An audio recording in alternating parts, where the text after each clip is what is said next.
નમસ્કાર. આજે આપણે એક ખૂબ જ મહત્વના વિષય પર વાત કરીશું, આપત્તિ વ્યવસ્થાપન.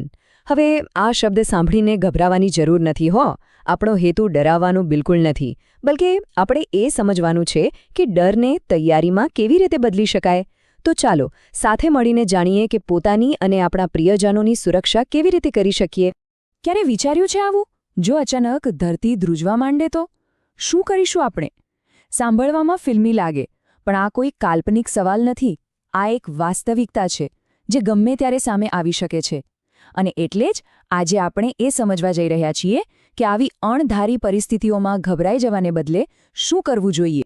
તો સૌથી પહેલાં તો એ સમજીએ કે આપત્તિ એટલે શું. એકદમ સાદા શબ્દોમાં કહીએ ને તો એવી કોઈ પણ ઘટના જે આપણા રોજિંદા જીવનને અસ્તવ્યસ્ત કરી નાખે. હવે આના મુખ્યત્વે બે પ્રકાર છે.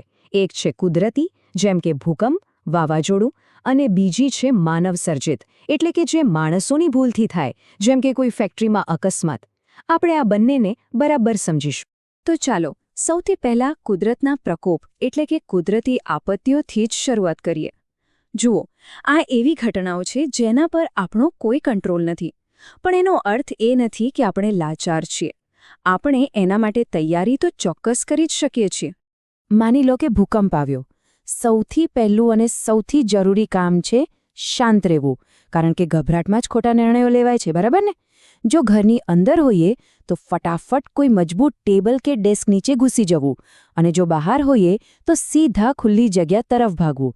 ઇમારતો, ઝાડ, વીજળીના થાંભલા, આ બધી વસ્તુઓથી બને એટલા દૂર રહેવું. અને હા, યાદ કરીને ઘરની મેઇન સ્વિચ બંધ કરી દેવી. અચ્છા, શું કરવું એ તો સમજ્યા, પણ શું બિલકુલ ન કરવું એ જાણવું પણ એટલું જરૂરી છે. પહેલી વાત, બૂમાબૂમ કરીને ગભરાટ ફેલાવવાનો કોઈ જ મતલબ નથી. બીજું, અને આ ખાસ યાદ રાખવા જેવું છે, લિફ્ટનો ઉપયોગ તો ભૂલથી પણ ન કરવો. એ બહુ જ જોખમી છે. અને હા, જો કોઈ કાટમાળ નીચે ફસાયેલું દેખાય તો હીરો બનવાની કોશિશ ન કરવી. જાતે ભારે વસ્તુઓ હટાવવાનો પ્રયાસ કરવાથી એ વ્યક્તિ પર જ કાટમાળ વધુ પડી શકે છે. તરત જ બચાવ દળને જાણ કરવી, એ જ સાચો રસ્તો છે. હવે વાત કરીએ વાવાઝોડાની. અહીં ભૂકંપ કરતાં એક ફાયદો એ છે કે આપણને મોટે ભાગે અગાઉથી ચેતવણી મળી જાય છે. તો સૌથી જરૂરી છે ટીવી, રેડિયો પર આવતી સત્તાવાર માહિતી પર સતત ધ્યાન આપવું. કોઈ પણ અફવા પર ભરોસો ન કરવો. ઘરના બારી દરવાજા એકદમ મજબૂત રીતે બંધ કરી દેવા. અને હા, થોડો સૂકો નાસ્તો, પાણી, ટોર્ચ જેવી જરૂરી વસ્તુઓ ભેગી કરી લેવી, કારણ કે લાઇટ પાણી ક્યારે જશે એ નક્કી નહીં. અને અમુક ભૂલો તો ક્યારેય ના કરવી, જેમ કે વાવાઝોડું અચાનક શાંત થઈ જાય તો એમ માનીને બહાર દોડી ન જવું કે બધું પતી ગયું. આને તોફાનની આંખ કહેવાય છે. એટલે કે થોડીવાર માટે શાંતિ, અને પછી તોફાનનો બીજો, કદાચ એનાથી પણ વધારે ખતરનાક હુમલો આવી શકે છે. અને બીજી વાત, વીજળીના થાંભલા કે તૂટેલા તારની આસપાસ તો જરાય ફરકવું નહીં. 2 લાખ કરતાં પણ વધારે. આ માત્ર એક આંકડો નથી. આ એ લોકોની સંખ્યા છે જેમણે 2004માં હિન્દ મહાસાગરમાં આવેલી ભયાનક સુનામીમાં પોતાનો જીવ ગુમાવ્યો હતો.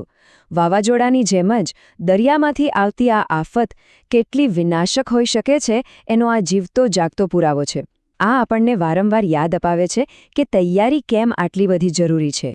જ્યારે સુનામીની ચેતવણી મળે ને ત્યારે બીજું કંઈ જ વિચારવાનો સમય નથી હોતો. બસ એક જ કામ કરવાનું છે, દરિયા કિનારાથી બને એટલા દૂર કોઈ ઊંચી જગ્યાએ પહોંચી જવું, તાત્કાલિક. આ એક જ રસ્તો છે જીવ બચાવવાનો. અને હા, ભાગતી વખતે પોતાના સંબંધીઓ અને પાડોશીઓનું પણ ધ્યાન રાખવું, એમને પણ સાથે લેતા જવા.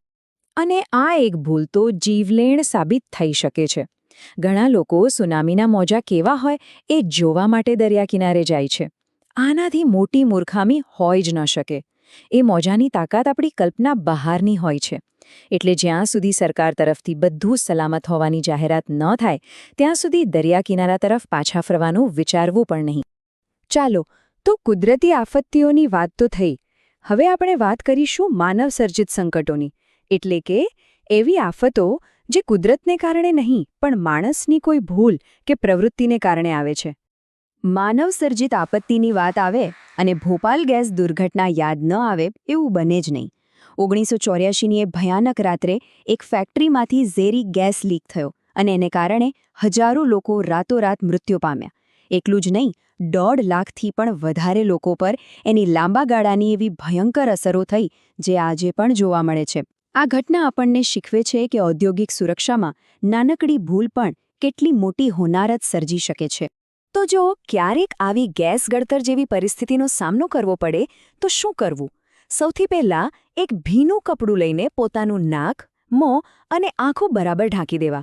અને સૌથી અગત્યની વાત, જે દિશામાંથી પવન આવતો હોય એની વિરુદ્ધ દિશામાં ભાગવાનું શરૂ કરી દેવું, જેથી ઝેરી હવાથી દૂર જઈ શકાય. શ્વાસ લેવામાં તકલીફ થાય તો તરત જ ડોક્ટર પાસે પહોંચી જવું. હવે વાત કરીએ એક એવી આફતીની જેના માટે સતર્કતા જ સૌથી મોટો બચાવ છે: આતંકવાદી હુમલો. પહેલો નિયમ, બને ત્યાં સુધી ભીડવાળી જગ્યાઓ ટાળવી. બીજું, ક્યાંય પણ કોઈ બિનવાસી બેગ કે વસ્તુ દેખાય તો એને અડકવાની ભૂલ ન કરવી. તરત પોલીસને જાણ કરવી. અને જો કમનસીબે કોઈ વિસ્ફોટનો અવાજ સંભળાય તો વિચાર્યા વગર તરત જ જમીન પર ઊંધા સૂઈ જવું. આનાથી બચવાની શક્યતા વધી જાય છે. કોઈપણ આફત્તિ આવે અને જાય, પણ એની અસરો વર્ષો સુધી રહે છે.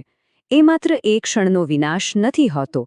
તો ચાલો હવે એ સમજીએ કે કોઈપણ હોનારત પછી લાંબા ગાળે સમાજ પર, લોકોના જીવન પર કેવી ગંભીર અસરો પડે છે. આ અસરોને આપણે મુખ્યત્વે 4 ભાગમાં વહેંચી શકીએ. પહેલી છે ભૌતિક અસર, એટલે કે તૂટેલા મકાનો, રસ્તાઓ, પુલ, જે આપણને નરી આંખે દેખાય છે. બીજી અને સૌથી દુઃખદ છે માનવ જીવન પર અસર. કેટલાય લોકો જીવ ગુમાવે છે, ઘાયલ થાય છે. ત્રીજી છે આર્થિક અસર. લોકોના ધંધા રોજગાર છીનવાઈ જાય છે. અને ચોથી, જે ઘણીવાર દેખાતી નથી પણ સૌથી ઊંડી હોય છે, એ છે સામાજિક અસર. લોકો માનસિક આઘાતમાં સરી જાય છે અને આ ઘા રૂજાતા વર્ષો નીકળી જાય છે. સારું, આ બધી વાતો સાંભળીને કદાચ એવું લાગે કે આપણે આપત્તિઓ સામે કેટલા લાચાર છીએ. પણ ના, એવું બિલકુલ નથી. કારણ કે તૈયારી એ જ આપણી સૌથી મોટી તાકાત છે, આપણું સૌથી મોટું હથિયાર છે. તો ચાલો હવે માત્ર વાતો નહીં પણ એક્શન પ્લાનની વાત કરીએ. એક એવી યોજના જે આપણને સુરક્ષિત રાખી શકે.